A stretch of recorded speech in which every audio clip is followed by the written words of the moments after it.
इस वर्ष के पहले दिन मैं श्रीराम शिंदे विश्व शांति दर्शन में आप सबका स्वागत करता हूं। विश्वधर्मी प्रोफेसर डॉक्टर विश्वनाथ कराड़ जी की संकल्पना से शुरू हुए इस अनोखे यूट्यूब चैनल में मैं आपको सुनाऊंगा कुछ अच्छी और सकारात्मक खबरें। शुरू करते हैं आज की सुर्खियों के साथ। 47 दिनों में 6000 किलोमीटर का सफर, बिल्ली को बचाया तूफानी ठंड से। नशे के खिलाफ विशेष पहल, सेना ने बनाए 3D मुद्रित घर। उत्तरी वियतनाम की सीढ़ीदार खेती। बच्चों की शिक्षा के लिए 6000 किलोमीटर से अधिक दूर तक साइकिल चलाई दिल्ली के इस 66 वर्षीय व्यक्ति ने। 66 साल के युवा गगन खोसला 37 दिनों में अपनी साइकिल पर स्वर्णिम चतुर्भुज के 6000 किलोमीटर की यात्रा पूरी करते हुए दिल्ली एनसीआर लौटे हैं। दिल्ली से कोलकाता तक, फिर चेन्नई और मुंबई तक कई शहरों से गुजरते हुए वे घर वापस आए। यह एक ऐसा प्रयास था जो जितना दुस्साहसी था उतना ही उल्लेखनीय भी। खोसला ने उन बच्चों के लिए धन जुटाना शुरू किया है जो कोविड के कारण स्कूलों को बंद करने के बाद शिक्षा से वंचित रह गए थे। इस पहल के लिए उन्होंने गैर लाभकारी संस्था सेव द चिल्ड्रन के साथ सहयोग किया। खोसला के साथ कुछ अन्य लोग और एक रसोइया भी था। ये सवारी उन बच्चों की मदद के लिए जागरूकता और धन पैदा करने के लिए थी जिन्होंने कोविड-19 के कारण शिक्षा का अधिकार खो दिया था। तूफानी सर्दी के कारण लगभग जमी हुई एक बिल्ली को मरने से बचाया गया है। एक अजनबी ने किया है ये उदारता का कार्य।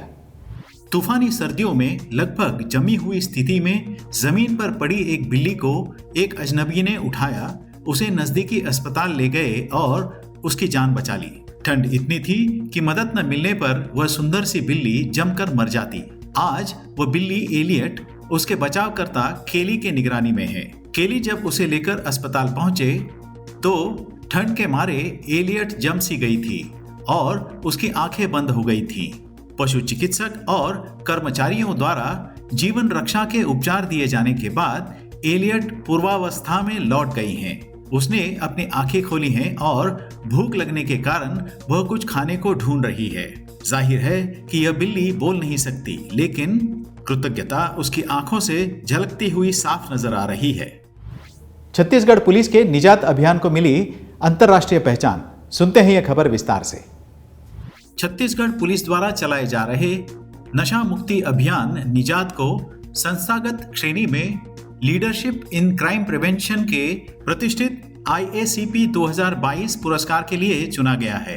अमेरिका के अंतर्राष्ट्रीय संगठन international association of chiefs of police ने नशा विरोधी और अवैध शराब अभियान को संस्थागत श्रेणी में इस प्रतिष्ठित पुरस्कार के लिए चुना। निजात अभियान में अवैध ड्रग डीलरों के खिलाफ सख्त कार्रवाई, गहन जन जागरूकता और नशा करने वालों का पुनर्वसन शामिल है। इस लोकप्रिय अभियान की शुरुआत पिछले साल तत्कालीन ACP संतोष सिंह ने की थी। विश्व शांति दर्शन द्वारा विश्व शांति छात्र फिल्म महोत्सव का आयोजन किया जा रहा है, जो पुणे स्थित विश्व शांति गुंबद से प्रेरित है। विज्ञान और अध्यात्म के एकत्रित माध्यम से शांति की संस्कृति को बढ़ाने के लिए इस महोत्सव का आयोजन हो रहा है। इसमें सहभागी विद्यार्थी कम से कम 5 और ज्यादा से ज्यादा 8 मिनट की फिल्में भेज सकते हैं। फिल्म, टेलीविजन, डिजाइन और मीडिया के छात्रों को अपनी प्रतिभा दिखाने और नगद पुरस्कार जीतने का यह एक अच्छा अवसर है। इस महोत्सव के लिए कोई प्रवेश शुल्क नहीं है। इस शॉर्ट फिल्म फेस्टिवल में भाग लेने के लिए न्यूनतम आयु 15 वर्ष और अधिकतम आयु 25 वर्ष की होनी आवश्यक है। प्रविष्टियां प्राप्त करने की अंतिम तिथि 31 दिसंबर 2022 है। इस महोत्सव की अधिक जानकारी के लिए देखिए विश्व शांति दर्शन यूट्यूब चैनल।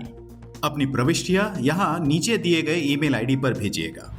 भारतीय सेना की ओर से अहमदाबाद में सैनिकों के निवास बनाने के लिए पहली बार 3D मुद्रण तंत्र का उपयोग किया गया है। आइए देखते हैं। भारतीय सेना ने अहमदाबाद कैंप में सैनिकों के लिए अपनी पहली 3D मुद्रित गृह योजना का उद्घाटन किया।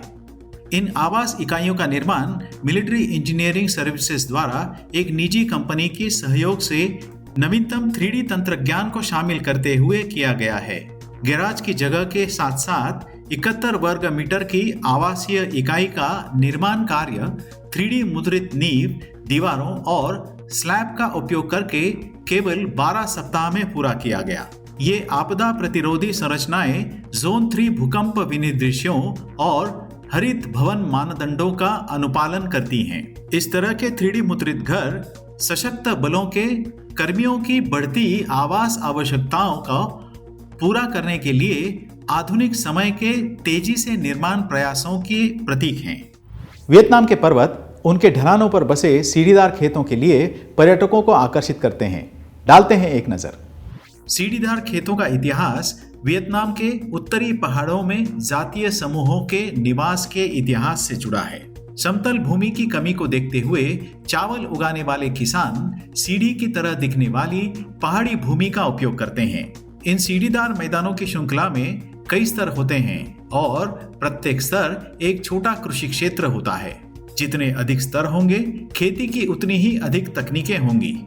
सैकड़ों वर्षों से भूमि का दोहन और चावल की खेती पीढ़ी दर पीढ़ी चलती आ रही है।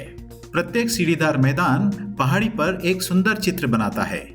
ये खेत सबसे सुंदर तब होते हैं जब धान पककर पीले हो जाते हैं। क्या आप जानते हैं कि मैसूर के चामुंडा पहाड़ी की चोटी पर स्थित विशाल नंदी की मूर्ति एक ही पत्थर से बनी है? जानते हैं इसकी और विशेषताएं जाते जाते। मैसूर में चामुंडा पहाड़ियों की चोटी पर स्थित नंदी की यह विशाल प्रतिमा 350 वर्ष से अधिक पुरानी है। लगभग 16 फीट ऊंची और 24 फीट लंबी यह प्रतिमा भारत में इस तरह की तीसरी सबसे बड़ी है। इस विशाल छवि के निर्माण का श्रेय मैसूर के महाराजा डोडा देवराज वोडेयार को जाता है। मूल रूप से यह एक विशाल शिलाखंड था। इसी शिलाखंड से नंदी की छवि को उकेरा गया है। इसी के साथ आज के संस्करण में यहीं पर रुकते हैं। देखते रहिए विश्व शांति दर्शन। धन्यवाद।